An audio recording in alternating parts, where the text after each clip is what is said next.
이혼한 지 4년. 전 아내가 아프고 돈이 없다는 소식을 듣고 5억을 들고 찾아갔습니다. 그리고 그녀를 마주한 순간 저는 그 자리에 얼어붙고 말았습니다. 서울의 밤, 장대 같은 비가 쏟아집니다. 마치 이 소란스러운 도시의 먼지를 모두 씻어내려는 듯 거센 빗줄기가 창문을 때리지만 제 마음을 잠식한 공허함만은 씻어내지 못합니다. 저는 지금 이곳, 제 젊음과 눈물을 모두 바쳐 이뤄낸 강남의 고급 빌라 최상층에 서 있습니다. 손에는 붉은 와인잔이 들려있고 눈은 하염없이 칠흑 같은 밤하늘을 향합니다. 두꺼운 강화 유리에 부딪히는 빗방울 소리가 유난히 차갑고 처량하게 들려옵니다. 4년, 제가 이혼 서류에 도장을 찍은 지 꼭 4년이 흘렀습니다. 세상 사람들이 말하는 실패한 결혼에 마침표를 찍던 그날, 저는 드디어 무거운 짐을 벗어 던졌다고 생각했습니다. 평범하고 답답했던 아내라는 굴레에서 벗어나 성공이라는 드넓은 바다를 마음껏 헤엄칠 수 있으리라 믿었죠. 그리고 저는 성공했습니다. 네, 눈부시게 성공했죠. 제 건설 회사는 이제 서울에서 모르는 사람이 없을 정도입니다. 수십억짜리 계약, 해외 파트너와의 악수, 화려한 조명 아래 펼쳐지는 파티. 이 모든 것은 한때 시골뜨기 민준의 뜨거운 꿈이었습니다. 하지만 모든 것을 손에 쥔 지금, 왜 마음은 이렇게 차갑게 식어버린 걸까요?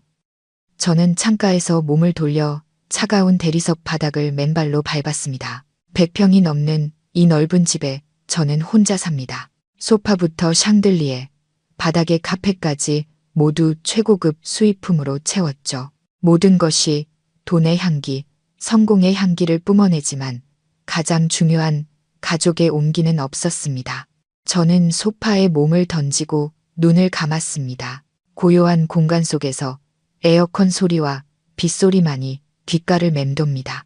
그러자 잊고 있던 기억들이 느린 필름처럼 재생되기 시작했습니다. 10년 전 비 오던 어느 날, 그때 우린 마포구의 좁고 축축한 반지하 방에서 신혼을 보내고 있었습니다. 비만 오면 하수구가 역류해 복도가 물에 잠겼고 낡은 지붕에선 빗물이 뚝뚝 떨어졌죠. 하지만 제 아내 서연은 단 한 번도 불평하지 않았습니다. 묵묵히 양동이로 빗물을 받아내고 제가 일할 자리는 마른 걸레로 닦아주던 작고 여린 사람이었습니다. 그녀의 분주하던 모습이 눈에 선합니다. 밤새 프로젝트와 씨름하는 저를 위해 끓여주던 따뜻한 흰죽. 지쳐 쓰러진 제 어깨를 주무르던 거칠고 투박했던 손길. 가난했지만 행복했습니다. 된장찌개에 김치 하나뿐인 초라한 밥상이었지만 어찌나 따뜻했던지요. 우리의 웃음소리는 가난한 동네를 가득 채웠습니다. 서연은 늘 말했습니다. 당신은 걱정 말고 일에만 전념해요. 집안일은 내가 다 할게요. 당신은 꼭 큰 사람이 될 거예요. 그녀는 저를 전적으로 믿었고 자신의 청춘과 아름다움을 희생하며 든든한 버팀목이 되어 주었습니다.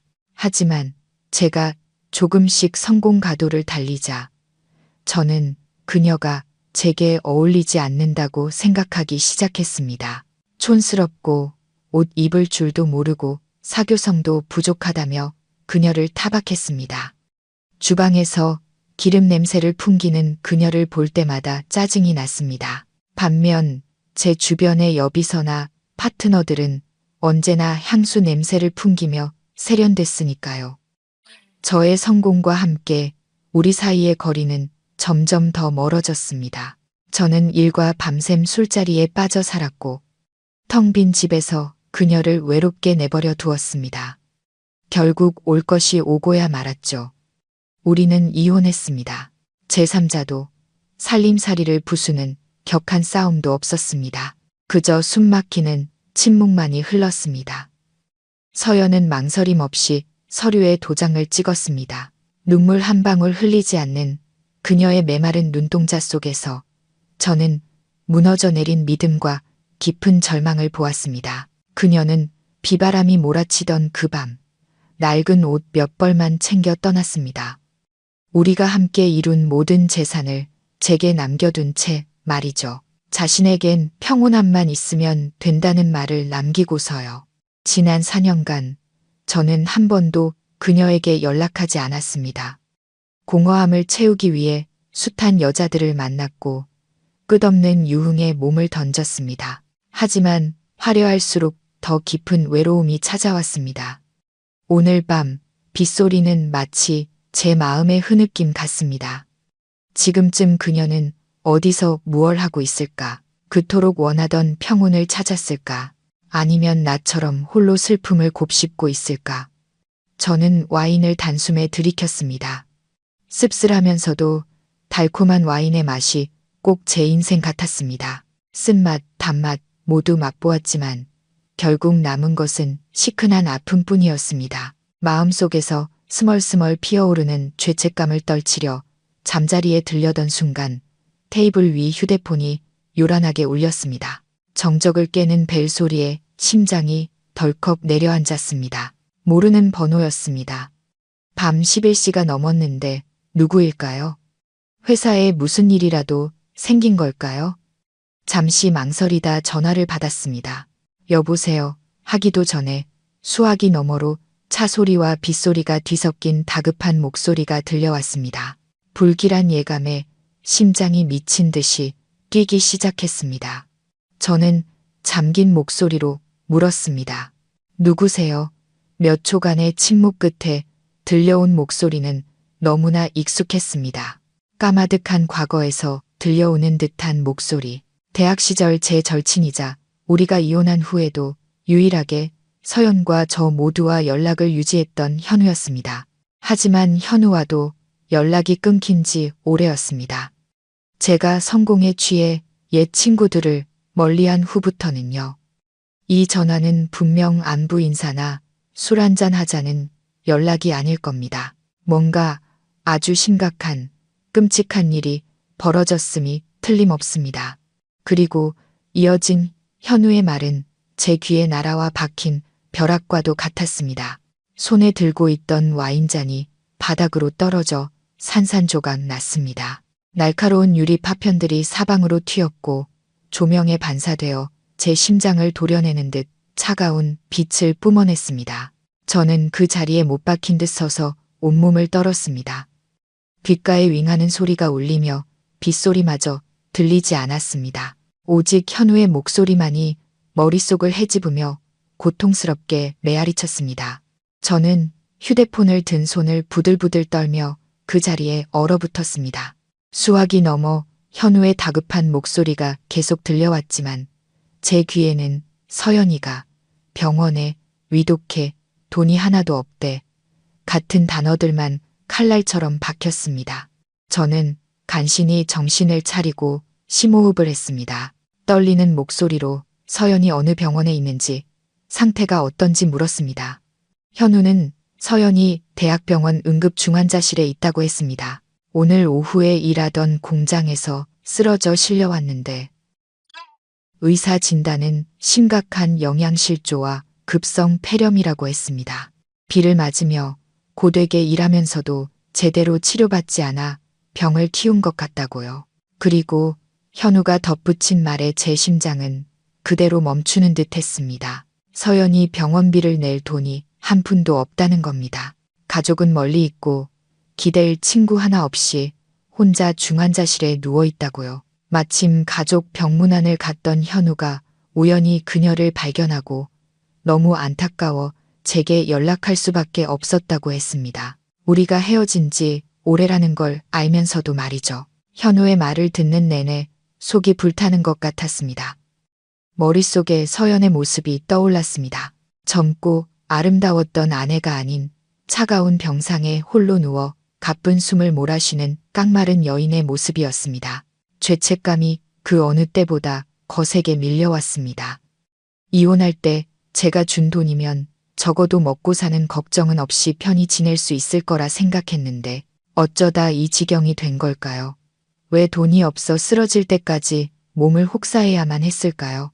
저는 현우에게 이혼할 때 준 돈은 어떻게 된 거냐고 물었습니다. 설마 그 돈을 다 써버린 거냐고요. 수화기 넘어 현우는 깊은 한숨을 내쉬며 제가 아직도 아내를 전혀 모른다고 탓했습니다. 그날 서연은 빈손으로 떠났다고 합니다. 낡은 옷 몇 벌 외에는 아무것도 가져가지 않았다고요. 제가 계좌로 보내준 돈은 제게 알리지도 않고 고스란히 저희 어머니의 병원비로 붙인 뒤 모든 연락을 끊었다는 겁니다. 그녀는 빠듯한 공장 월급으로 하루하루를 버티며 살아왔던 것입니다. 저는 망연자실했습니다. 전혀 몰랐던 사실이었습니다. 어머니는 그 돈에 대해 한마디도 하지 않으셨습니다.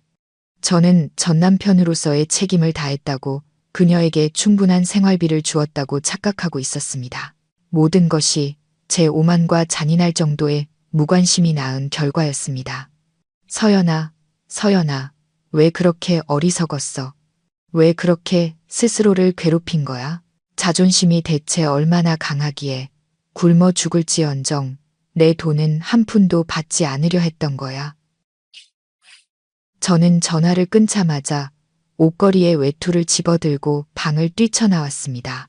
단 1초도 지체할 수 없었습니다. 당장 병원으로 가야 했습니다. 서연을 봐야 했습니다. 제 머릿속엔 오직 그녀를 살려야 한다는 생각뿐이었습니다. 조강지처의 정, 한때 부부였던 그 인연이 그녀를 이 위기 속에 내버려 두는 것을 허락하지 않았습니다. 지하 주차장으로 내려가자 번쩍이는 제 고급 세단이 보였습니다. 그때 사무실 구석에 놓인 작은 금고가 눈에 들어왔습니다. 그 안에는 이달 말에 더 비싼 신차로 바꾸기 위해 모아둔 현금 5억이 들어 있었습니다. 저는 순간 멈칫했습니다. 5억, 제 피땀이 섞인 적지 않은 돈입니다.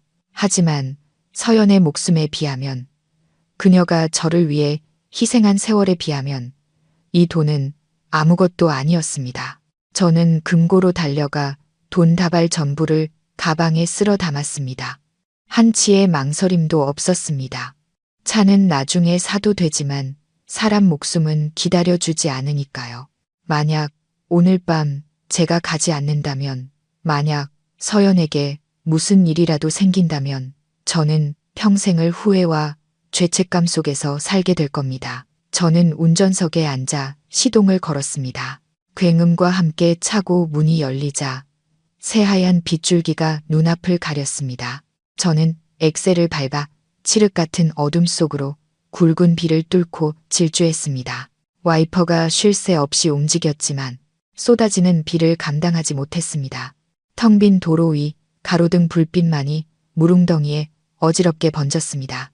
애가 탔습니다. 저는 운전을 하면서 간절히 기도했습니다. 제발 서연이 무사하게 해달라고, 제발 늦지 않게 도착하게 해달라고. 이렇게 두려웠던 적은 처음이었습니다. 돈을 잃을까봐, 사업에 실패할까봐 느끼는 두려움이 아니었습니다. 한때 내 삶의 일부였던 소중했던 사람을 잃을지도 모른다는 공포였습니다. 우리는 부부가 아니게 되었지만 그 깊었던 정은 여전히 제 마음속에 남아 있었습니다. 꺼진 불씨처럼 남아있다가 작은 바람에도 거세게 타오를 준비를 하고 있었던 겁니다. 현우의 말이 귓가에 맴돌았습니다. 과로로 쓰러진 서연, 지난 4년간 그녀는 얼마나 힘들게 살았던 걸까요? 제가 좋은 옷 입고 좋은 차 타고 좋은 집에서 살 동안 그녀는 하루하루를 버티기 위해 발버둥 쳤을 겁니다. 그 극명한 대비가 비수처럼 제 양심을 찔렀습니다. 저는 끔찍한 남자였습니다. 오직 나 자신만 생각하는 이기적인 인간이었습니다. 함께 고생했던 여자를 잊어버린 배신자였습니다. 빗소리는 여전히 세상을 향한 원망처럼 거세게 쏟아졌습니다. 저는 핸들을 꽉 쥐고 앞만 보며 달렸습니다. 병원으로 가는 길이 왜 이리도 멀게 느껴지는 걸까요? 1분 1초가 영원처럼 느껴졌습니다. 후회했습니다. 만약 그때 내가 그녀의 손을 놓지 않았더라면, 만약 내가 그녀를 조금 더 소중히 여겼더라면, 수많은 만약이 머릿속을 스쳐갔지만 모든 것은 이미 늦어버렸습니다. 지금 제가 할 수 있는 유일한 일은 그녀 곁으로 가서 제 힘과 돈으로 아주 조금이라도 이 늦어버린 빚을 갚는 것뿐입니다. 차는 밤의 장막을 가르며 질주했습니다. 타이어는 미끄러운 굽이길에서 비명을 질렀습니다. 비는 그칠 기미가 보이지 않았지만 제 마음은 이미 과거의 시간 속을 헤매고 있었습니다. 아내라는 이름으로 서연이 내 곁에 있던 그 시절. 서연을 처음 만난 건 뜨거운 햇볕이 내리쬐던 건설 현장이었습니다. 저는 현장 감독이었고 그녀는 근처 한밭집에서 일하던 앳된 아가씨였습니다. 선한 미소와 까만 눈동자, 햇볕에 건강하게 그을린 피부를 가진 여자. 도시 여자들처럼 화려하진 않았지만 그녀에게선 사람을 편안하게 만드는 소박하고 진솔한 매력이 느껴졌습니다. 빈손으로 서울에 올라와 성공을 꿈꾸던 시골뜨기 청년이었던 저는 그녀의 미소에 첫눈에 반하고 말았습니다. 땀으로 범벅이 된 채 점심을 먹으러 가면 서연은 제게 몰래 국을 한 그릇 더 주거나 반찬을 더 얹어주곤 했습니다. 돈은 받지 않았습니다. 그저 제가 맛있게 먹는 모습을 보면 기분이 좋다고 말했죠. 우리의 사랑은 그렇게 소박하게 시작되었습니다. 뜨거운 여름날의 시원한 냉수 한 잔처럼 순수하고 맑았습니다. 우리는 2년의 연애 끝에 결혼했습니다. 친한 친구 몇 명만 부른 초라한 결혼식이었습니다. 웨딩카도 비싼 드레스도 없었습니다. 덥고 좁은 단칸방에서 맞은 첫날 밤, 서연은 제 품에 안겨 속삭였습니다. 큰 부자는 아니어도 괜찮아요. 우리 둘이 마음만 맞으면 못할 게 없어요. 그 말은 제가 돈을 버는 이유가 되었습니다. 저는 불나방처럼 돈을 향해 달려들었습니다. 부동산 투자에 손을 댔지만 처음부터 잘 풀리진 않았습니다. 투자금을 모두 날리고 빚더미에 앉았을 때 저는 모든 것을 포기하고 싶었습니다. 하지만 서연은 단 한 번도 저를 원망하지 않았습니다. 그녀는 묵묵히 주변에 돈을 빌렸고 심지어 친정어머니가 주신 유일한 금 귀걸이까지 팔아 제 빚을 갚아주었습니다. 제가 가장 절망했을 때 그녀는 제게 다시 일어설 용기를 주었습니다. 한 번은 제가 심한 몸살로 일주일 내내 앓아누운 적이 있습니다. 서연은 회사를 쉬고 밤낮으로 제 곁을 지켰습니다. 밤새 물수건으로 열을 내려주고 죽을 끓여 한 숟갈씩 떠먹여 주었습니다. 잠 못 자 깨해진 그녀의 눈, 저를 걱정하느라 야위어 가는 모습을 보며 저는 다짐했습니다. 나중에 꼭 성공해서 세상 누구보다 행복하게 해주겠다고. 하지만 저는 그 맹세를 잊었습니다. 돈이 들어오고 성공의 기회가 찾아오자 저는 명예라는 소용돌이에 휩쓸려 버렸습니다. 저는 변하기 시작했습니다. 귀가는 점점 늦어졌고 집에서 밥 먹는 날도 드물어졌습니다. 저는 서연을 다른 여자들과 비교하기 시작했습니다. 촌스럽고 말 주변도 없고 내 일에 아무런 도움이 되지 않는 여자라고 생각했습니다. 다툼이 잦아졌습니다. 저는 그녀에게 세상 물정 모른다고 답답하다고 소리쳤습니다. 그녀는 그저 슬픈 눈으로 저를 바라보며 침묵할 뿐이었습니다. 그녀의 침묵은 저를 더욱 화나게 했습니다. 제 집이 숨막히게 느껴졌습니다. 벗어나고 싶었습니다. 더 세련되고 똑똑하고 멋진 여자를 만나고 싶었습니다. 그리고 결국 제가 먼저 이혼을 요구했습니다. 그날도 오늘처럼 비가 쏟아지던 밤이었습니다. 저는 이혼 서류를 테이블 위에 올려놓으며 차갑게 말했습니다. 우린 이제 안 맞는 것 같아. 난 내 야망을 이해해 줄 수 있는 여자가 필요해. 서연은 서류를 한 번, 저를 한 번 쳐다봤습니다. 울지도 매달리지도 않고 그저 한마디만 물었습니다. 정말 후회 안 하겠어요? 저는 단호하고 잔인하게 고개를 끄덕였습니다. 그녀는 펜을 들고 서명했습니다. 떨렸지만 망설임 없는 필체였습니다. 지금 이 고급차 안에서 그 순간을 떠올리니 제가 얼마나 쓰레기 같은 놈이었는지 깨닫게 됩니다. 저는 제 인생의 가장 소중한 보석을 내던지고 반짝이지만 가치 없는 돌멩이들을 돌았습니다. 조강지처의 헌신을 짓밟고 이기적인 욕망을 채웠던 겁니다. 빗줄기는 마치 저를 꾸짖는 듯 세차게 차창을 때렸습니다. 과거 서연의 모습이 눈앞에 아른거렸습니다. 웃고 있는 그녀, 울고 있는 그녀, 저를 걱정하며 돌봐주던 그녀. 모든 기억이 바늘이 되어 심장을 찔렀습니다. 저는 엑셀을 더 세게 밟았습니다. 그녀를 만나야 합니다. 미안하다고 말해야 합니다. 너무 늦었을지라도, 그녀가 용서하지 않더라도 저는 말해야만 했습니다. 그래야 조금이라도 마음의 짐을 덜 수 있을 것 같았습니다. 제가 저지른 잘못을 조금이라도 속죄해야 했습니다. 앞길은 빗속에서 희미했지만 제 마음은 그 어느 때보다 선명해졌습니다. 행복의 진짜 가치를 이제야 깨달았지만 그 대가는 너무나도 혹독했습니다. 제발 하늘이 단 한 번의 기회를 주기를. 제 잘못을 바로잡고 그녀의 미소를 다시 한번 볼 수 있는 기회를 주기를 간절히 바랐습니다. 병원 입구에 다다랐습니다. 응급실이라는 붉은 네온 사인이 섬광처럼 눈에 박혔습니다. 저는 차를 세우고 돈 가방을 쥔 채 빗속으로 뛰쳐나갔습니다.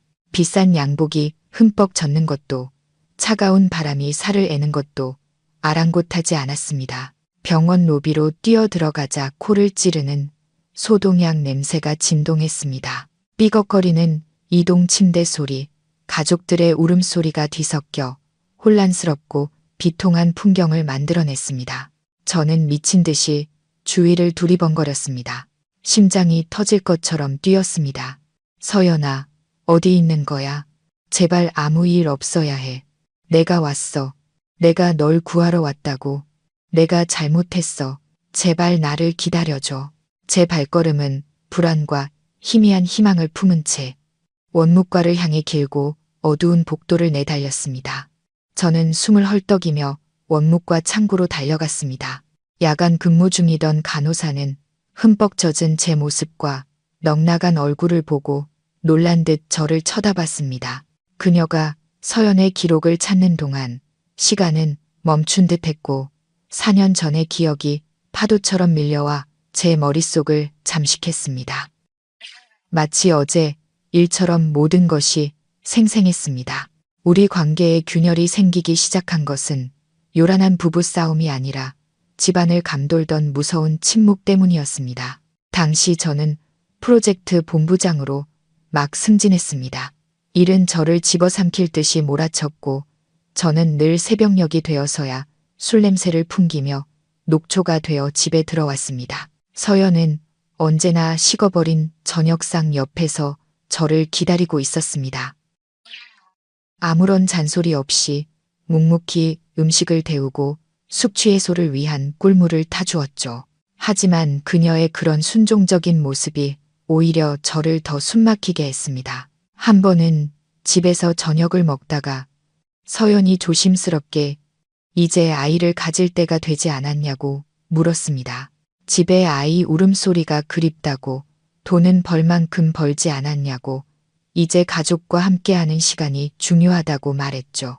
그때 저는 버럭 화를 냈습니다. 당신은 시야가 너무 좁아. 주방에만 박혀있는 여자가 남자의 큰 뜻을 어떻게 알겠어.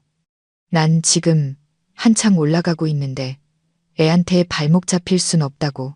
그때 서연의 눈빛은 너무나 슬퍼 보였습니다. 지금 다시 생각해도 가슴이 아릴 만큼 깊은 슬픔이었습니다. 그녀는 고개를 숙였고 뜨거운 눈물이 밥그릇 위로 뚝뚝 떨어졌습니다. 그날 이후 우리 사이에는 보이지 않는 벽이 생겼습니다. 저는 더 큰 계약과 화려한 인맥에만 몰두했습니다. 서연이 점점 시시하고 격이 맞지 않는 사람처럼 느껴졌습니다. 오늘 뭐 먹을래? 셔츠 다려놨어. 같은 질문만 하는 아내가 아니라 함께 파티에 참석하고 경제와 부동산 투자에 대해 논할 수 있는 여자가 필요하다고 생각했습니다. 관계가 파국으로 치달은 것은 결혼 5주년 기념일이었습니다. 중요한 해외 투자자들을 접대하느라 저는 그날을 까맣게 잊고 있었습니다. 아주 늦게 집에 돌아왔을 때 서연은 촛농이 흘러내린 케이크와 꺼져버린 촛불 2개가 놓인 식탁 옆에 주저앉아 있었습니다. 퉁퉁 부은 눈으로 저를 올려다보며 그녀는 딱 한마디를 했습니다. 우리 이제 그만해요. 나 너무 지쳤어요. 더는 당신을 다사갈 수가 없어요. 그 가벼운 한마디가 찬물처럼 제 뺨을 때렸습니다. 하지만 당시의 저는 오만함과 자존심 때문에 그녀를 붙잡지 않았습니다. 그녀가 없어도 잘 살 수 있다고, 오히려 더 자유로워질 거라고 생각했습니다. 저는 잔인할 정도로 무심하게 이혼 서류에 도장을 찍었습니다. 우리 둘 모두를 위한 해방이라고 믿으면서요. 제가 몰랐던 것은 그 도장 하나가 제가 사랑했던 여자를 비극으로, 그리고 저 자신을 뒤늦은 후회의 구렁텅이로 밀어 넣었다는 사실이었습니다. 찾았습니다. 간호사의 목소리가 제 상념을 끊었습니다. 그녀는 환자가 내과 병동 307호에 있다고 알려주었습니다. 저는 현실로 돌아와 작게 감사 인사를 하고 무거운 발걸음을 돌렸습니다. 과거라는 돌덩이가 제 마음을 짓누르고 있었습니다. 수납 영수증을 손에 들고 저는 수천만 원에 달하는 금액을 보며 가슴이 미어졌습니다. 이 돈은 제게 하룻밤 술값, 명품 가방 하나 값에 불과하지만 서연에게는 전 재산이자 삶과 죽음의 경계선이었을 겁니다. 서연이 돈이 없어 복도에 누워 기다려야 했다는 현우의 말이 떠올랐습니다. 생각할수록 제가 비참하고 한심했습니다. 저는 수납 창구로 다가가 5억 원이 든 가방을 차가운 테이블 위에 올려놓았습니다. 수납 직원은 제가 307호 환자의 모든 치료비를 최고 수준으로 결제해달라고 하자 놀란 눈으로 저를 쳐다봤습니다. 저는 서연을 VIP 병실로 옮기고 24시간 간병인을 붙이고 가장 비싼 약을 써달라고 했습니다.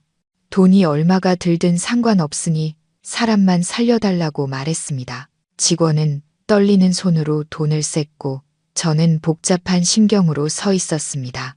사람들은 정이 끝나도 의리는 남는다고 합니다. 하물며 우리는 인생의 가장 힘든 시기를 5년이나 함께한 부부였습니다. 그 조강지처의 정을 저는 지난 4년간 무관심과 시간의 먼지 속에 파묻어 두고 있었습니다. 이제 생사의 갈림길 앞에서야 그 정이 거세게 되살아나 저에게 행동하라고, 과거의 잘못을 갚으라고 외치고 있었습니다. 만약 오늘 내가 오지 않았다면 서연은 어떻게 됐을까? 그 생각에 등골이 오싹해졌습니다. 저는 돈이 전부라고, 성공과 행복의 척도라고 믿었습니다. 하지만 소독약 냄새가 진동하는 이 병원 한가운데 서보니 돈은 사랑하는 이의 평온을 지켜주지 못한다면 그저 종이 조각에 불과하다는 것을 깨달았습니다. 이 5억은 제 허영심을 채우기 위해 더 좋은 차를 사려고 모아둔 돈이었습니다. 하지만 지금 서연의 목숨을 구하는데 이 돈을 쓰니 제가 가졌던 그 어떤 재산보다도 의미 있게 느껴졌습니다. 저는 붉은 도장이 찍힌 영수증을 들었습니다.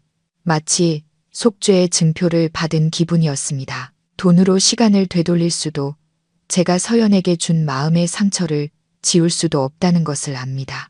하지만 적어도 이 돈이 제 양심을 갉아먹는 죄책감을 조금이나마 덜어주길 바랐습니다. 저는 다짐했습니다. 앞으로 무슨 일이 있어도 다시는 서연이 고통받게 두지 않겠다고, 남은 인생을 그녀에게 빚을 갚으며 살겠다고. 가난했던 시절부터 제가 그녀에게 졌던 그 마음의 빚을 말입니다. 수납 창구를 떠나는 제 발걸음은 한결 단단해졌습니다. 저는 더 이상 거만한 건설사 대표가 아니었습니다. 그저 자신의 양심과 책임을 되찾으려는 한 남편, 한 남자일 뿐이었습니다. 앞길은 멀고 험하겠지만 저는 계속 나아가야 함을 알았습니다. 서연을 위해, 그리고 제 안에서 깨어나는 선한 자아를 위해. 엘리베이터에 올라 3층 버튼을 눌렀습니다. 사방이 스테인리스 벽으로 둘러싸인 좁은 공간에 비친 제 초췌한 모습이 부끄러워 고개를 숙였습니다. 엘리베이터 문이 열리자 차가운 공기가 확 끼쳐와 몸을 움츠렸습니다. 한밤중의 병원 복도는 으스스할 정도로 고요하고 어두웠습니다. 희미한 형광등 불빛이 길게 뻗은 복도를 비추었고 바닥 타일 위로 제 그림자가 위태롭게 흔들렸습니다. 소독약 냄새, 알코올 냄새, 키키한 냄새가 뒤섞여 역한 향기를 만들어냈습니다. 복도 양옆의 의자에는 간간히 환자 보호자들이 웅크린 채 불안한 잠을 자고 있었습니다. 모두의 얼굴엔 근심이 가득했습니다. 긴 복도 위로 제 발소리만이 외롭게 울려 퍼졌습니다. 굳게 닫힌 병실 문틈으로 인공호흡기 소리, 밤의 정적을 깨는 기침 소리가 새어 나왔습니다. 이곳에서 삶과 죽음의 경계는 너무나도 희미했습니다. 사람들은 한 번의 호흡, 한 번의 심장 박동을 위해 사투를 벌이고 있었습니다. 바깥 세상은 여전히 쾌락과 욕망으로 들끓고 있는데도 말이죠. 저는 자연의 섭리 앞에서 한없이 작고 무력하게 느껴졌습니다. 저의 부와 권력은 이 순간 아무런 의미가 없었습니다. 돈으로 죽음의 신에게 서연을 비켜가라고 명령할 수도, 권위로 그녀를 괴롭히는 병을 쫓아낼 수도 없었습니다. 저는 그저 가혹한 운명 앞에서 벌벌 떠는 평범한 남자에 불과했습니다. 307호에 가까워질수록 심장이 거세게 뛰었습니다. 진실을 마주하기가 두려웠습니다. 초췌해진 서연의 모습을 보는 것이, 그녀의 원망 어린 눈빛을 마주하는 것이 두려웠습니다. 혹은 타인을 보는 듯한 차가운 눈빛은 더더욱 끔찍할 것 같았습니다. 과거의 서연과 현재에 대한 끔찍한 상상이 뒤섞여 머릿속이 혼란스러웠습니다. 열린 병실 문틈으로 남편이 아내에게 정성껏 죽을 떠먹여주는 모습이 보였습니다. 힘든 상황 속에서도 서로를 바라보는 눈빛은 사랑으로 가득했습니다. 그 모습이 비수가 되어 제 심장에 박혔습니다. 저에게도 저런 소박한 행복이 있었습니다. 하지만 제 손으로 그것을 산산조각 내버렸습니다. 저는 헛된 허영을 채나 평온함을 버렸고 지금 이 차가운 병원 복도에서 외로움과 후회 속에 서 있었습니다. 복도 끝 창문 틈으로 불어온 바람이 빗물을 실어와 살을 내는 듯 했습니다. 저는 옷깃을 여미며 발걸음을 재촉했습니다. 육체와 영혼을 감싸는 이 냉기로부터 벗어나고 싶었습니다. 307호 병실 문이 눈앞에 나타났습니다. 칠이 벗겨진 낡은 흰색 문은 마치 저의 심판을 기다리는 말없는 증인처럼 서 있었습니다. 제가 307호의 문고리를 잡으려던 순간 등 뒤에서 들려온 부드럽지만 단호한 목소리에 소스라치게 놀랐습니다. 맞은편 간호사 스테이션에서 약 쟁반을 든 젊은 간호사가 나온 것이었습니다. 그녀는 제 머리부터 발끝까지 훑어보았습니다. 흠뻑 젖은 명품 옷과 흙투성이 구두를 보며 의아한 표정을 지었습니다. 그녀는 조용히 하라는 듯 손가락을 입술에 가져다 댔습니다. 그리고 속삭였습니다. 서연 씨 보호자분이세요. 조용히 해주세요. 저는 고개를 끄덕이며 거친 숨을 골랐습니다. 이어진 그녀의 말에 저는 벼락이라도 맞은 듯 그 자리에 얼어붙었습니다. 따님이 겨우 잠들었어요. 불쌍하게도 엄마만 찾으며 계속 울더라고요. 어젯밤에도 뜬 눈으로 세웠는데 방금 겨우 잠들었으니 깨우지 말아주세요. 따님이라는 두 글자가 제 귓가에 폭탄처럼 터졌습니다. 저는 믿을 수 없다는 듯 간호사에게 되물었습니다. 네, 따님이요. 서연이한테 딸이 있었나요? 간호사는 마치 제가 외계인이라도 되는 듯 이상한 눈으로 저를 쳐다봤습니다. 어머, 모르셨어요? 아린이요. 서연 씨 딸, 이제 4살이에요. 며칠째 엄마 곁을 지키는데 어찌나 착한지 보는 사람마다 안쓰러워해요. 머릿속이 하얘졌습니다. 수만 가지 질문이 소용돌이쳤습니다. 4살짜리 딸, 서연과 이혼한 지 4년. 그럼 저 아이는 누구의 아이란 말인가? 그녀가 나와 헤어지자마자 재혼이라도 했단 말인가? 아니면 그전부터 다른 남자가 있었던 걸까? 그럴 리 없어. 서연은 그런 여자가 아니야. 누구보다 내가 그녀를 잘 안다.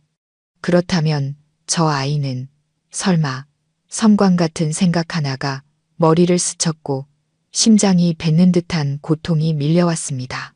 아이가 4살이라면 임신 기간 10개월을 빼면 아이가 생긴 시점은 우리가 이혼을 준비하던 그 무렵과 정확히 일치했습니다. 그때 우리는 감정의 골이 깊었지만 여전히 한 집에 살고 있었고 부부 관계도 있었습니다.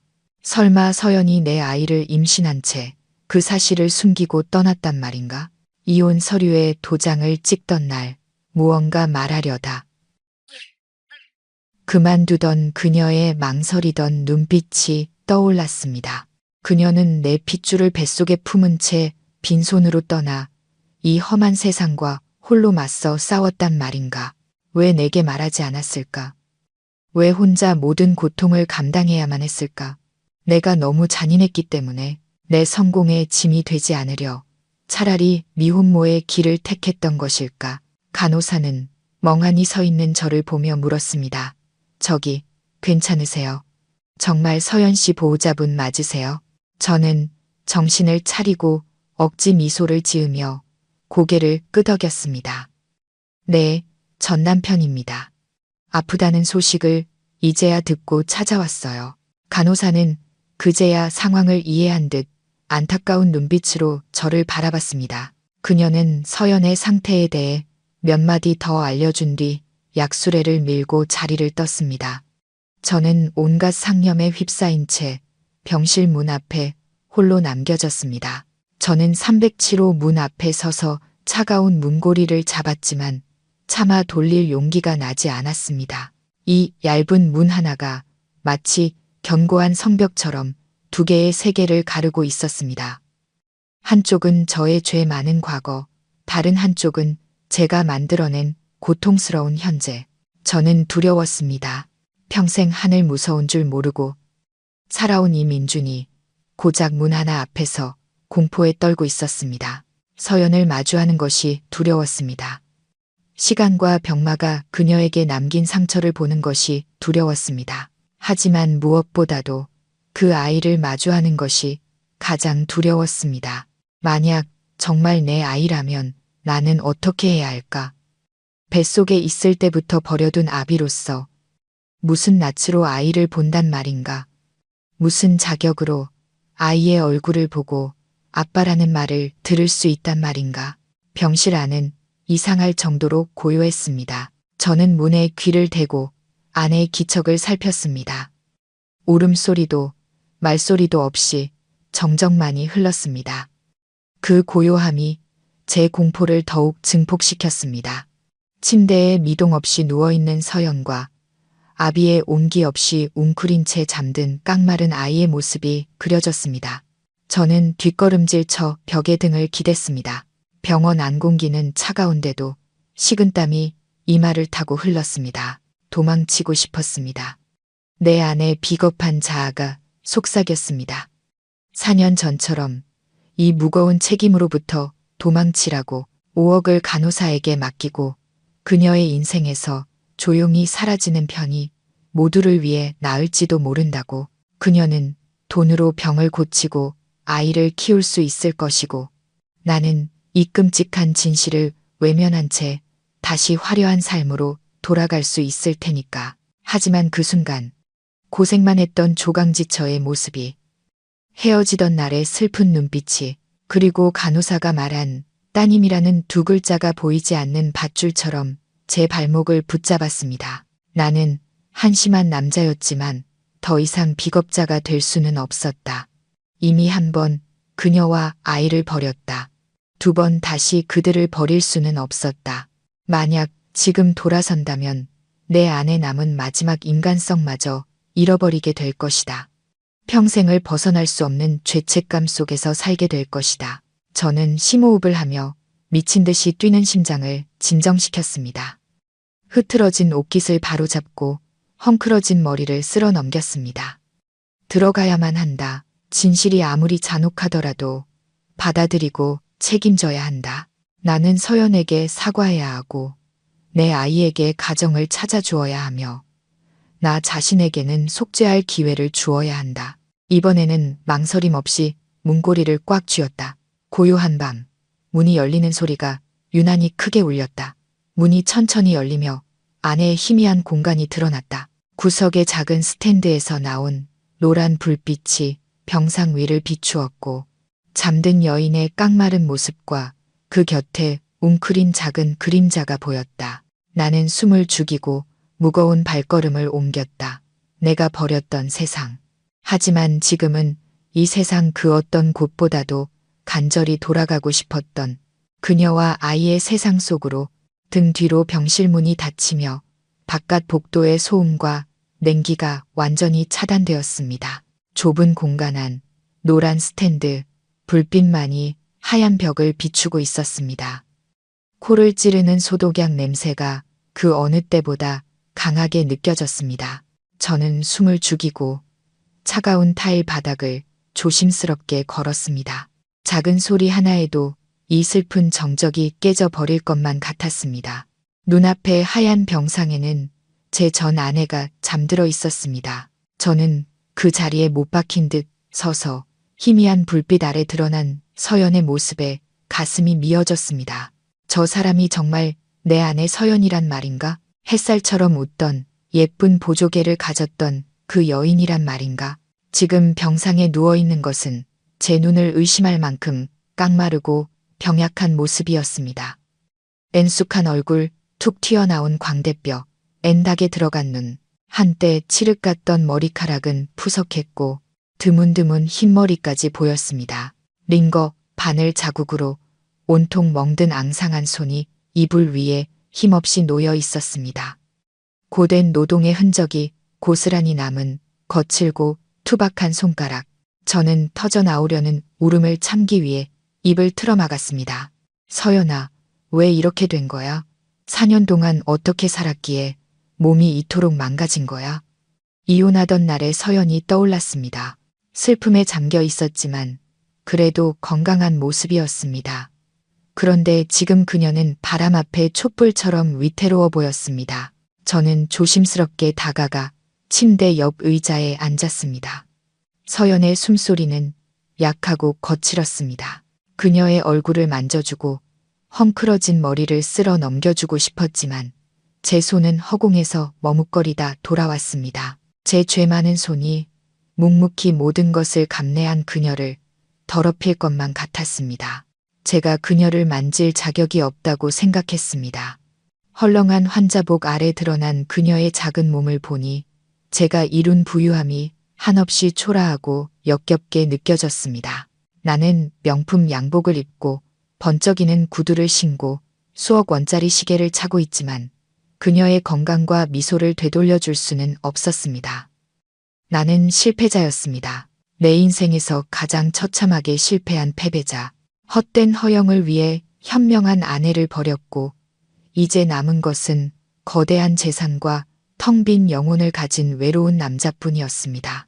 뜨거운 눈물이 뺨을 타고 흘렀습니다. 서연을 위해, 나 자신을 위해, 그리고 내가 짓밟아버린 조강지처의 정을 위해 울었습니다.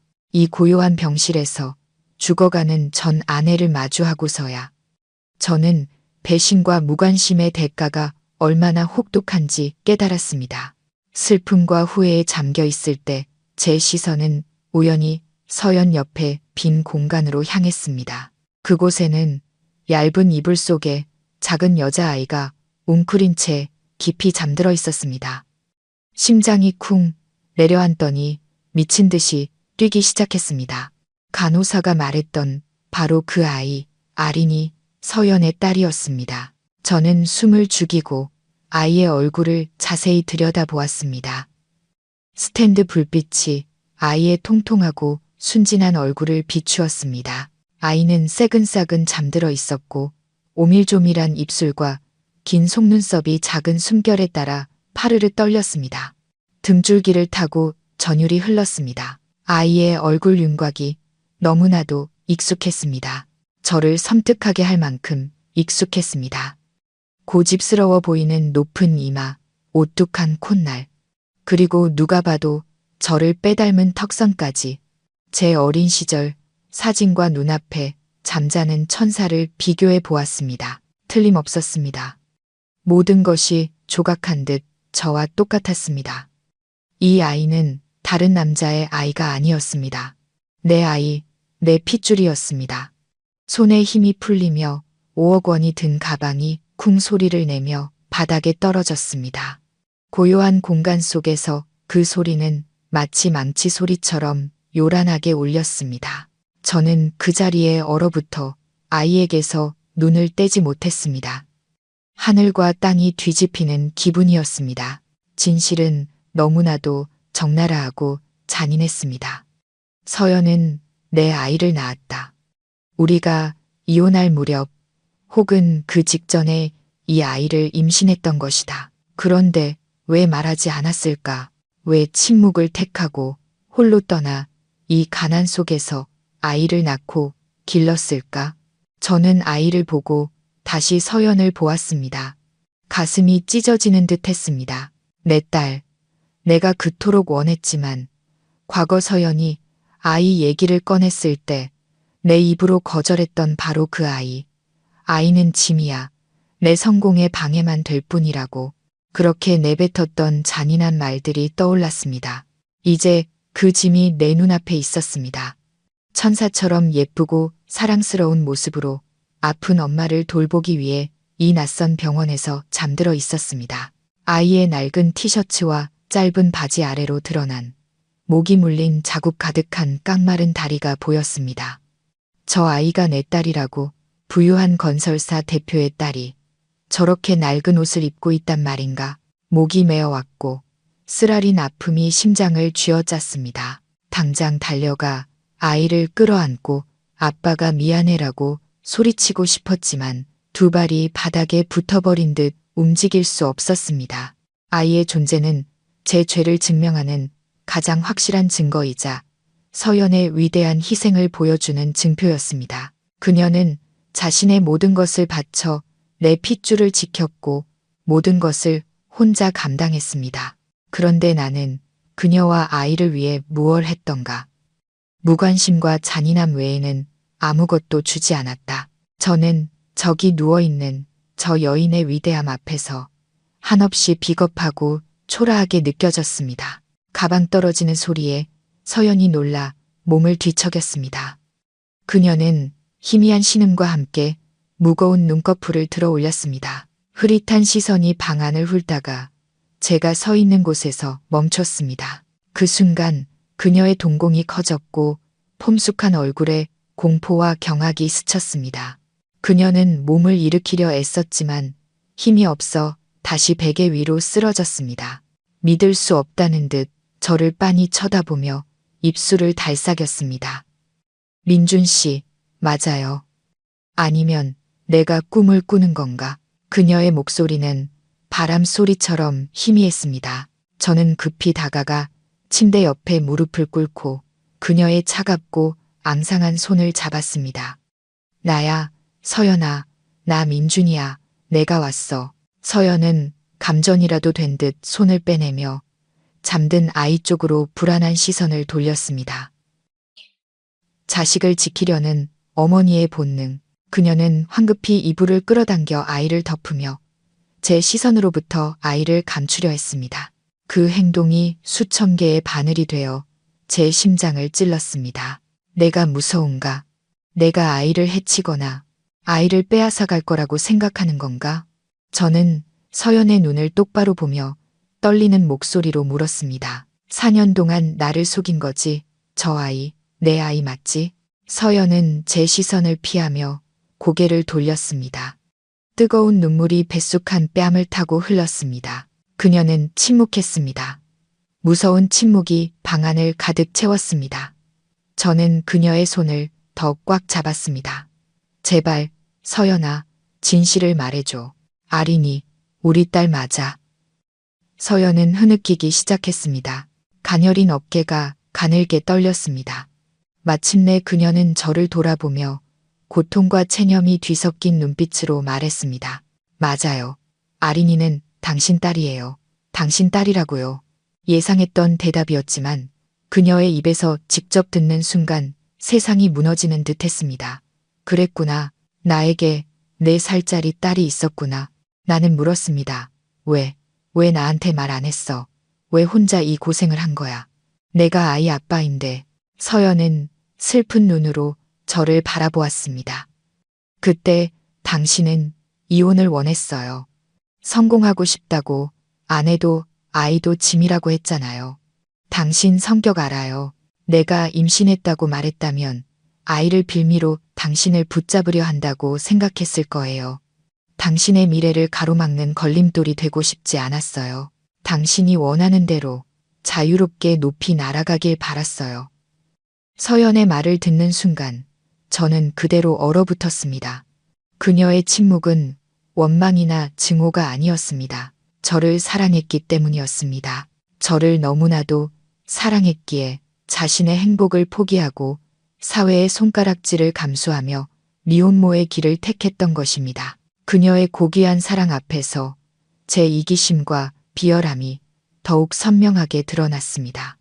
저는 제 가짜는 자존심 때문에 그녀와 아이를 이 절망적인 상황으로 내몰았던 겁니다. 서연이 말했습니다.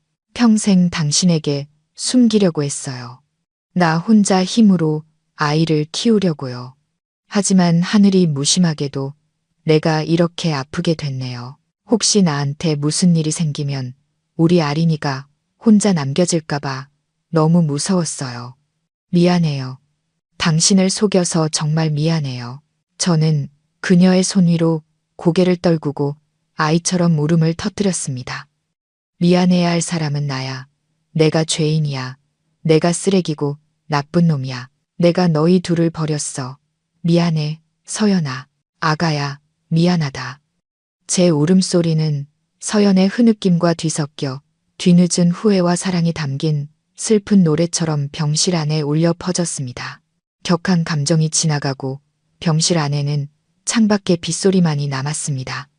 서연은 힘겹게 지난 4년의 세월을 털어놓았습니다. 눈물과 굴욕으로 가득했던 그녀가 홀로 걸어온 길이었습니다. 집을 나온 뒤 그녀는 가난한 노동자들이 모여 사는 동네의 작은 옥탑방을 구했다고 합니다. 배가 점점 불러오자 변변한 직장을 구하기 어려웠습니다. 결국 식당 주방에서 허드렛 일을 하고 밤에는 부엌거리를 가져와 뜬 눈으로 밤을 새웠습니다. 입덧이 심해 아무것도 먹지 못할 때는 물만 마시며 버텼다고 했습니다.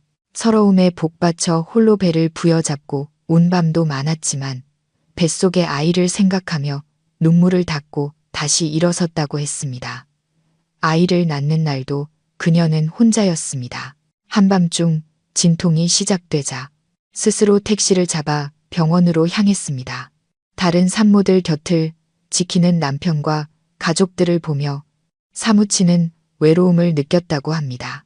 그녀는 살을 찢는 고통 속에서도 아무도 위로해줄 사람이 없다는 생각에 소리내 울지도 못하고 이를 악물었다고 합니다. 아린이의 첫 울음소리를 들었을 때 벅찬 행복과 함께 막막한 미래에 대한 두려움이 밀려왔다고 했습니다.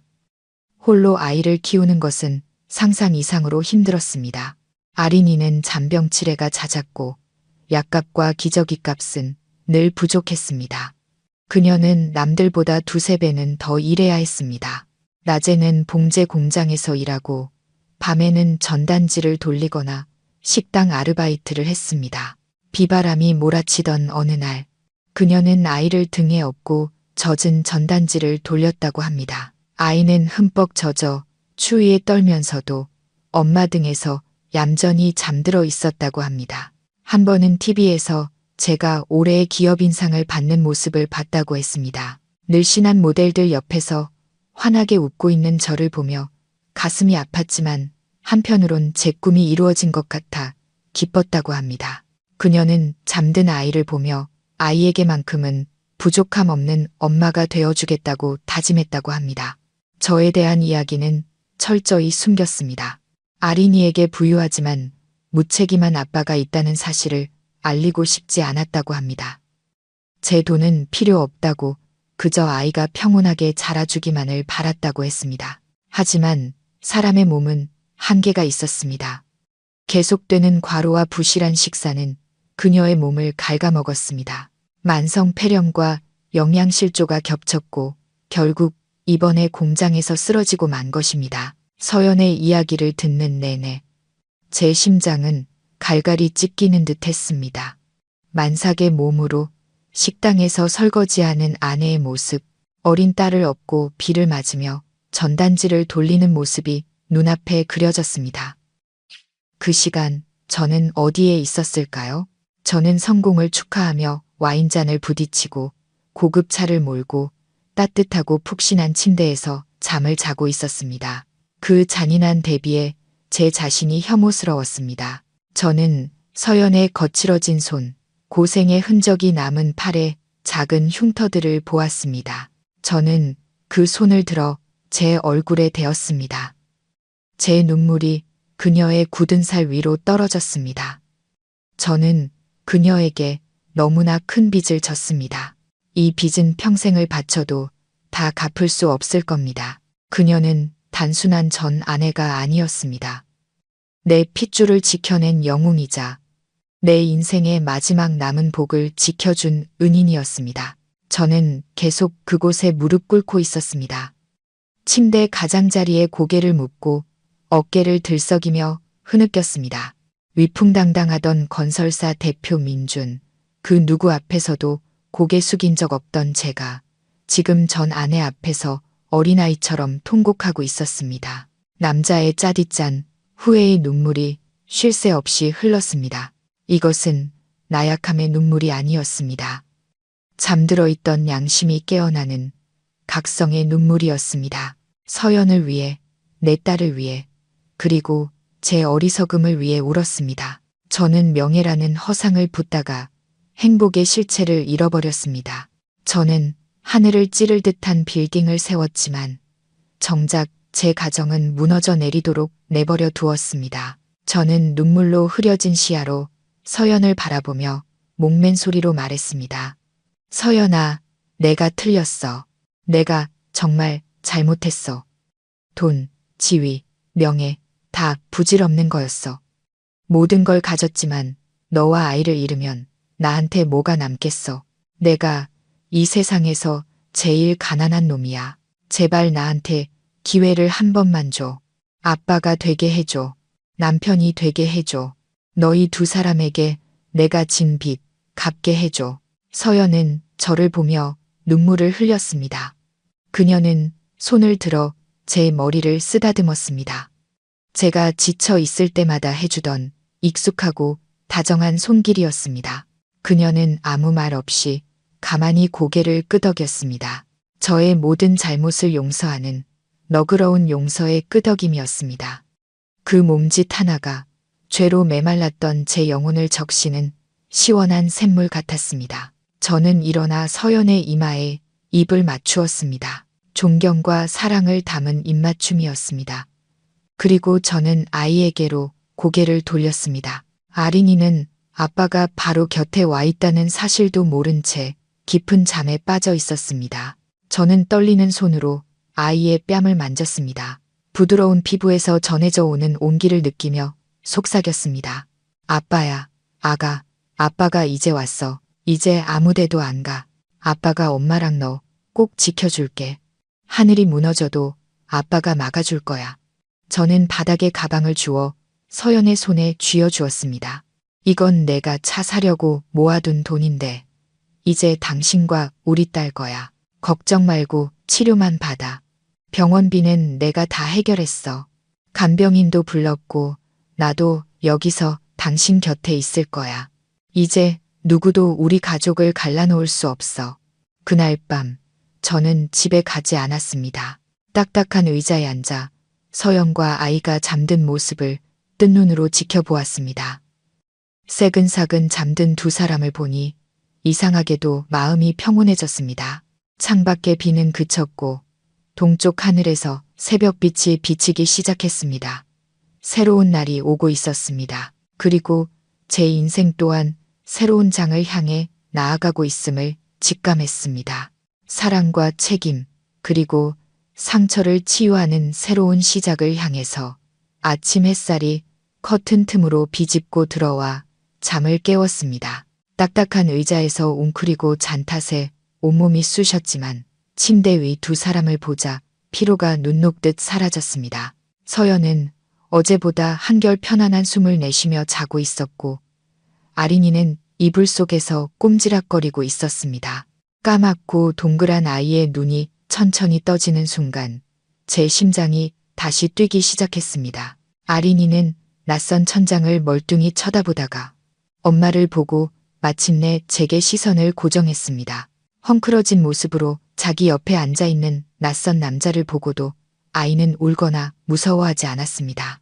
그저 호기심 가득한 눈으로 저를 빤히 쳐다볼 뿐이었습니다. 저는 최대한 다정한 미소를 지으려 애썼지만 긴장으로 얼굴 근육이 굳어버렸습니다.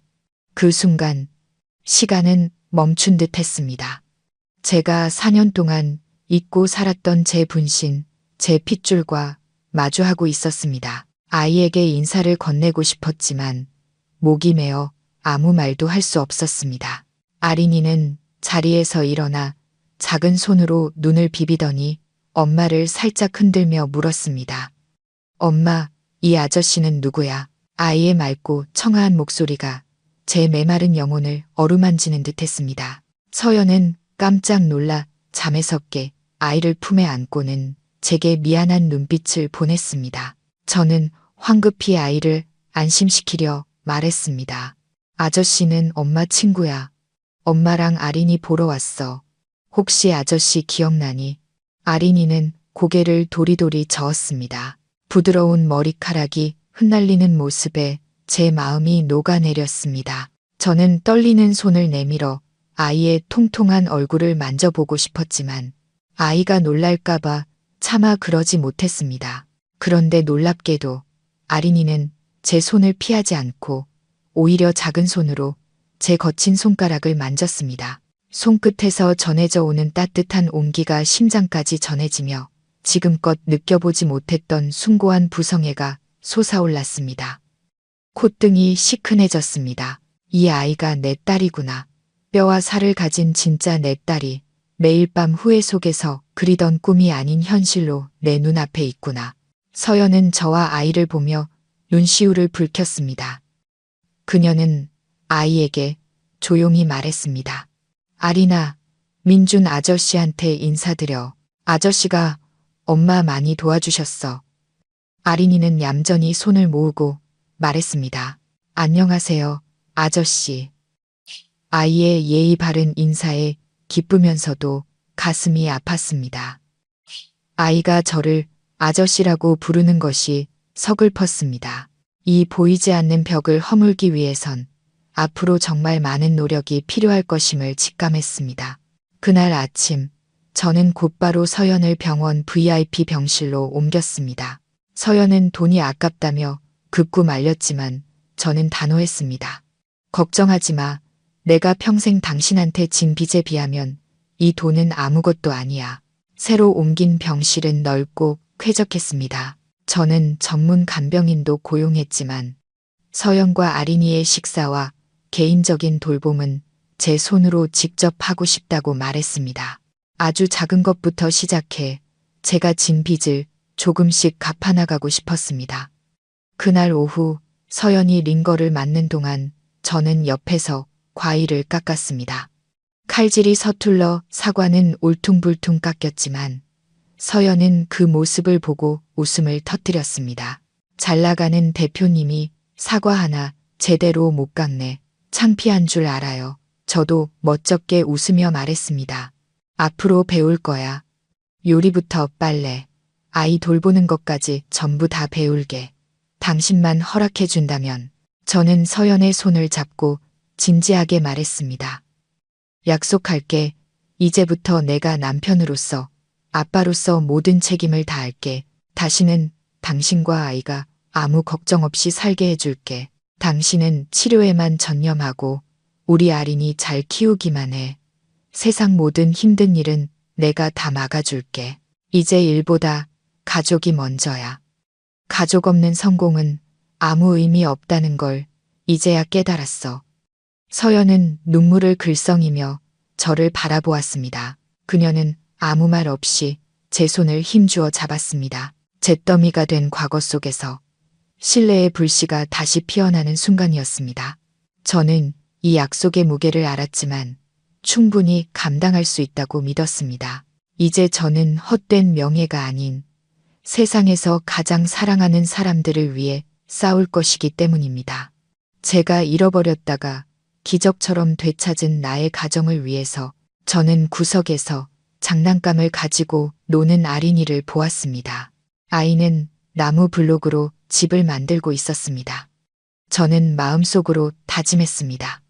저 아이에게 진짜 집을 지어주겠다고. 벽돌이 아닌 사랑과 헌신으로 지은 아빠의 집을, 아이가 언제나 평온하게 돌아올 수 있는 그런 집을 말입니다.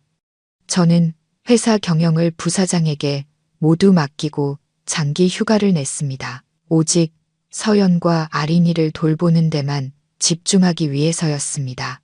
일 중독이던 제가 회사를 비우자 직원들은 모두 놀라 수군댔지만 저는 신경 쓰지 않았습니다. 지금 제게는 아내의 밥 한 끼, 아이의 잠자리가 그 어떤 계약보다 중요했습니다. 매일 아침 일찍 일어나 시장에 가서 가장 신선한 재료를 사왔습니다.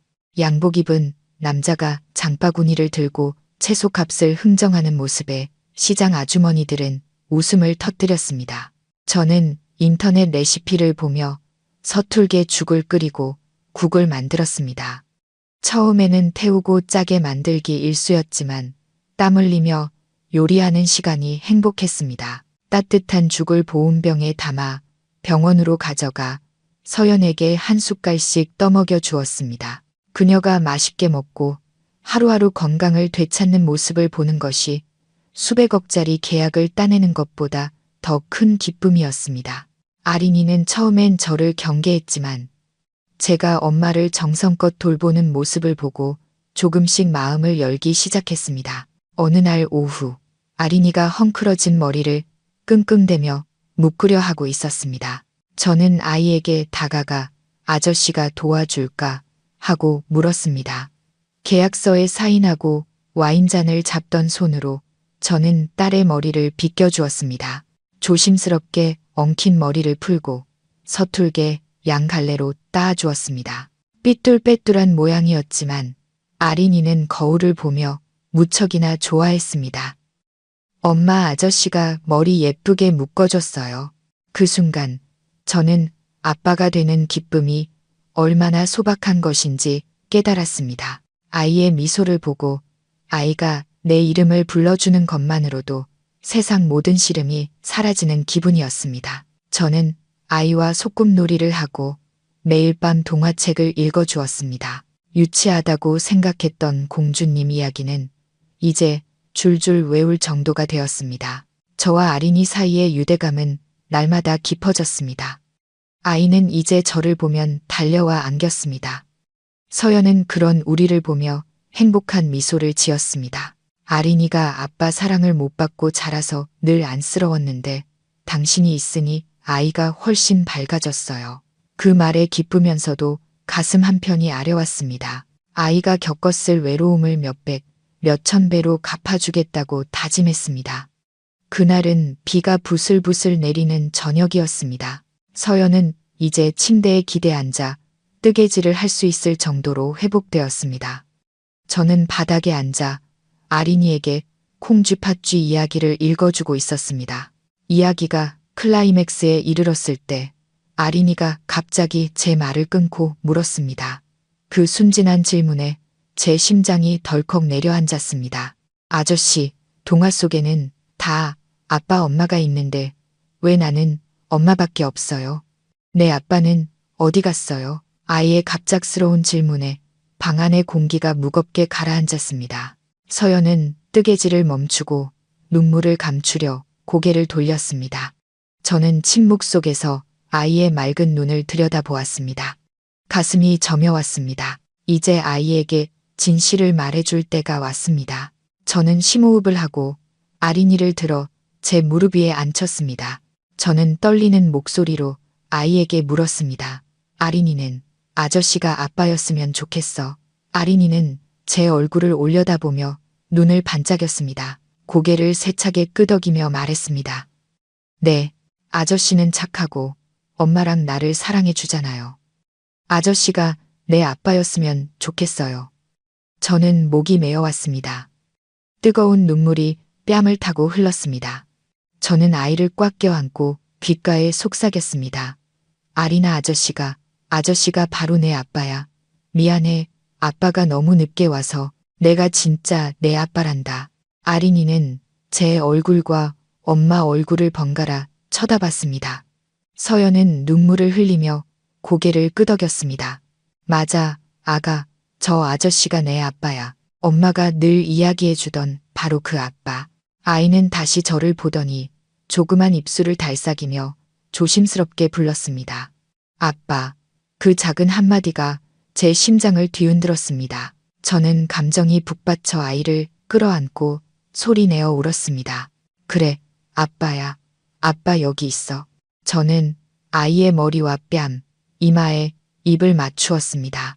아린이는 작은 팔로 제 목을 감싸 안으며 속삭였습니다. 아빠, 보고 싶었어요. 왜 이렇게 늦게 왔어요? 아이의 순진한 물음이 제 가슴에 소금을 뿌리는 듯 했지만 동시에 모든 상처를 치유하는 약이 되었습니다. 저는 생애 처음으로 가족이라는 두 글자의 의미를 온전히 깨달았습니다. 그것은 좋은 집도 많은 돈도 아니었습니다. 바로 아이의 따뜻한 포옹, 심장에서 우러나오는 아빠라는 그 숭고한 부름이었습니다. 그날 밤 우리 세 사람은 서로를 끌어안고 울고 웃었습니다. 늦었지만 너무나도 소중한 행복이었습니다. 한 달 후 서연은 완전히 건강을 회복하여 퇴원하게 되었습니다. 저는 차를 몰아 두 사람을 데리러 갔습니다. 저는 서연과 아린이를 좁고 허름했던 옥탑방이 아닌 제 빌라로 데려갔습니다. 한때 텅 비어 차갑기만 했던 그곳이 이제 진짜 가정이 될 것이라 믿었습니다. 서연은 빌라 앞에서 차에서 내리기를 주저했습니다. 이런 곳은 자신과 어울리지 않는다고 불편하다고 했습니다. 저는 그녀의 손을 잡고 말했습니다. 여긴 우리 집이야. 당신과 우리 딸의 집. 과거는 다 잊고 앞으로 내가 다 갚게 해줘. 당신은 세상에서 가장 좋은 것을 누릴 자격이 있어. 저는 서연의 손을 잡고 아린이를 안은 채 집으로 들어섰습니다. 집은 그대로였지만 이상하게도 오늘따라 무척이나 따뜻하게 느껴졌습니다. 제 심장의 진짜 주인인 두 사람이 함께 있기 때문일 겁니다. 아린이는 신이 나서 거실을 뛰어다니며 웃음을 터뜨렸습니다. 아이의 웃음소리가 오랫동안 적막했던 공간을 환하게 밝혔습니다. 저는 서연을 안방으로 데려갔습니다. 그녀가 좋아하는 따뜻한 색감으로 방을 다시 꾸몄고 아린이를 위한 작고 예쁜 침대도 옆에 놓아두었습니다. 화장대 위에는 붉은 장미 꽃다발과 함께 손으로 쓴 카드를 놓아두었습니다. 나의 사랑하는 아내와 딸, 집에 돌아온 것을 환영해. 카드를 읽은 서연은 소리내어 울었습니다. 그녀는 제게 안겨 행복의 눈물로 제 어깨를 적셨습니다. 모든 것이 꿈만 같다고, 잠에서 깨면 사라져 버릴까 두렵다고 했습니다. 저는 그녀를 꽉 안으며 속삭였습니다. 꿈이 아니야. 이 행복은 진짜야. 이제 내가 내 목숨을 걸고 지킬게. 그 후 저희 집은 웃음소리로 가득 찼습니다. 아침에는 아린이를 유치원에 데려다주고 서연과 함께 장을 봤습니다. 오후에는 일찍 퇴근해 아이를 데리고 와서 아내와 함께 저녁을 준비했습니다. 밤새 술잔을 기울이던 시간은 이제 가족의 단란한 저녁 식사 시간으로 바뀌었습니다. 마음의 상처를 치유하는 것이 하루아침에 되는 일은 아니지만 진심 어린 사랑과 인내가 있다면 모든 상처는 아물 수 있다는 것을 깨달았습니다. 서연과 아린이를 향한 저의 작은 관심과 사랑의 표현들이 무너졌던 신뢰와 행복을 다시 쌓아 올리는 벽돌이 되어주고 있었습니다. 저는 제가 올바른 길을 가고 있음을, 그토록 염원하던 행복한 결말을 향해 나아가고 있음을 알았습니다. 평온한 나날이 계속되었습니다. 저는 이제 아침에 일어나 식사를 준비하고 아이를 등원시키고 집에 돌아왔을 때 저를 반겨주는 서연의 미소에 익숙해졌습니다. 이 소박한 일상이 제가 과거에 얼마나 소중한 것들을 놓치고 살았는지 깨닫게 해주었습니다. 오늘은 화창한 일요일. 저는 특별한 이벤트를 준비했습니다. 제가 병원에서 운명처럼 다짐했던 바로 그 일을 실행에 옮기기로 한 것입니다. 저는 이른 아침부터 시장에 가 가장 신선한 재료들로 정원에서 즐길 작은 파티를 준비했습니다. 서연이 가장 좋아하는 음식들, 과거 가난했던 시절, 우리가 함께 먹던 소박한 음식들을 제 손으로 직접 만들어주고 싶었습니다. 주방에서 땀을 뻘뻘 흘리며 김치찌개를 끓이고 갈치조림과 계란말이를 만들었습니다. 음식 냄새가 온 집안에 퍼지며 가난했지만 달콤했던 시절의 기억을 불러일으켰습니다. 아린이는 제 주위를 맴돌며 아빠, 맛있는 냄새 나요 하고 제잘거렸습니다. 저녁 노을이 질 무렵 저는 정원에 식탁을 차렸습니다. 따뜻한 조명과 촛불이 어우러져 낭만적인 분위기를 연출했습니다. 제가 선물한 하얀 원피스를 입은 서연이 나왔습니다. 그녀는 세월의 풍파를 겪으며 더욱 깊어진 아름다움을 지니고 있었습니다. 우리는 함께 저녁을 먹으며 행복한 시간을 보냈습니다. 식사가 끝난 후 저는 아린이에게 서랍 속에 숨겨둔 작은 상자를 가져오라고 했습니다. 아린이가 가져온 붉은 벨벳 상자를 받아든 제 심장은 10년 전 서연에게 처음 고백하던 때처럼 세차게 뛰었습니다. 저는 깊은 숨을 고르고 서연을 바라보았습니다. 그녀는 이미 무언가 짐작한 듯 눈시울이 붉어져 있었습니다. 저는 천천히 상자를 열었습니다. 그 안에는 비싼 다이아몬드 반지가 아닌 우리의 낡고 소박했던 결혼 반지가 들어 있었습니다. 이혼하던 날 서연이 서류와 함께 테이블 위에 두고 갔던 바로 그 반지. 저는 지난 4년간 이 반지를 금고 속에 고이 간직해왔습니다. 제 잘못을 상기시키는 고통스러운 기념품이었지만 오늘 이 반지는 잿더미 속에서 다시 피어난 우리 사랑의 증인이 될 것이었습니다. 저는 떨리는 손으로 서연의 왼손을 잡고 눈을 맞추며 말했습니다. 서연아, 이 반지는 우리가 부부가 되던 날을 지켜봤고 우리가 눈물로 헤어지던 날도 지켜봤어. 내가 이 반지를 잃어버렸고 당신을 잃어버렸고 내 인생의 행복을 모두 잃어버렸었지. 하지만 하늘이 우리를 가엾게 여겨 당신과 우리 딸을 다시 찾을 기회를 줬어. 오늘 우리 딸이 보는 앞에서 이 반지를 다시 당신에게 끼워주고 싶어. 과거에 얽매이자는 게 아니야. 우리 함께 새로운 시작을 하자는 의미에서 저는 잠시 말을 멈추고 감정을 추스른 뒤 다시 말했습니다. 서연아, 다시 한번 내 아내가 되어줄래? 남은 평생 당신과 우리 딸을 위해 살 수 있는 기회를 줘. 더 큰 부자는 못 만들어줄지 몰라도 다시는 당신 눈에서 눈물 흘리게 하지 않겠다고 약속할게. 우리 처음부터 다시 시작하자. 서연은 소리내어 울었습니다. 그녀는 고개를 끄덕이며 제게 손을 내밀었습니다. 저는 떨리는 손으로 그녀의 약지에 반지를 끼웠습니다. 마치 처음부터 그 자리에 있었던 것처럼 꼭 맞았습니다. 서연도 제 손에 반지를 끼워 주었습니다. 두 개의 낡은 반지가 촛불 아래서 반짝였습니다. 수많은 시련을 이겨낸 우리의 사랑이 더욱 단단해졌음을 증명하는 것처럼요. 아린이는 우는 우리를 보고 달려와 꼭 껴안으며 말했습니다. 엄마, 아빠 울지 마세요. 아린이가 속상해요. 저는 아이를 품에 안고 눈물 섞인 미소를 지으며 말했습니다. 아빠, 엄마는 기뻐서 우는 거야. 아가, 이제 우리 가족 영원히 함께야. 다시는 헤어지지 않아. 그날 밤 달빛 아래서 우리 세 식구는 서로를 힘껏 껴안았습니다.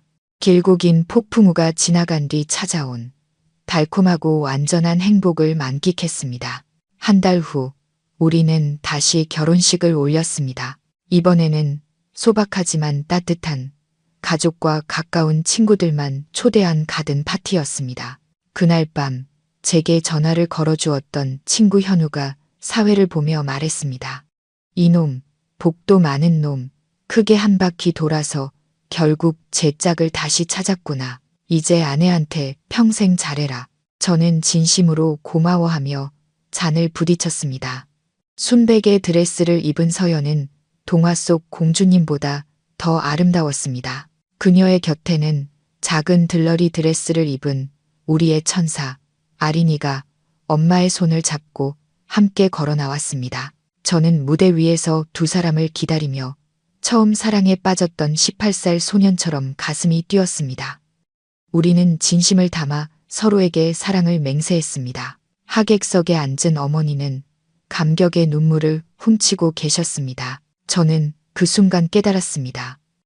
한 남자의 가장 위대한 성공은 세상의 정상에 서는 것이 아니라 언제든 돌아갈 수 있는 따뜻한 가정이 있다는 것임을. 결혼 서약이 끝나고 저는 아린이를 번쩍 안아 올리고 서연의 허리를 감쌌습니다. 우리 세 사람은 함께 달콤한 웨딩 케이크를 잘랐습니다. 모두의 축복 속에서 우리 가족은 다시 하나가 되었습니다.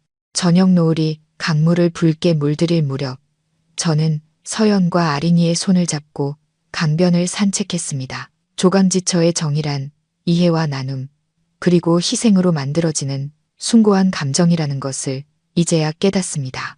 비를 맞아본 사람만이 맑은 날의 소중함을 알고 잃어본 사람만이 함께하는 시간의 가치를 아는 법입니다. 저는 제게 잘못을 바로잡을 기회를 준 이 세상 모든 것에 감사했습니다. 앞에서 아린이가 제잘거리며 우리를 불렀습니다. 엄마, 아빠, 빨리 오세요. 저와 서연은 서로를 보며 미소 짓고 아이를 향해 함께 걸어갔습니다. 햇살과 바람 속에서 하나로 겹쳐진 우리 세 사람의 그림자는 그 무엇으로도 떼어놓을 수 없는 견고한 가족의 모습이었습니다. 제 인생의 책장을 덮으며 혹시 저처럼 성공만을 택고 있는 분들께 진심으로 전하고 싶습니다. 절대 가정을 버리지 마십시오. 무대의 조명이 꺼지고 사람들의 박수갈채가 폐섰을 때 곁에 남아주는 것은 오직 가족뿐입니다. 돈은 다시 벌 수 있지만 한번 깨진 부부의 정은 진심과 노력이 없으면 되돌리기 어렵습니다. 조강지처의 헌신을 당연하게 여기지 마십시오. 곁에 있을 때 그 소중함을 깨닫고 저처럼 뒤늦은 후회로 평생을 아파하지 마시길 바랍니다. 진정한 행복은 당신이 얼마나 높은 빌딩을 세웠는지가 아니라 당신의 아내가 얼마나 평온하게 미소 짓고 당신의 아이가 얼마나 밝게 웃는지에 달려 있습니다.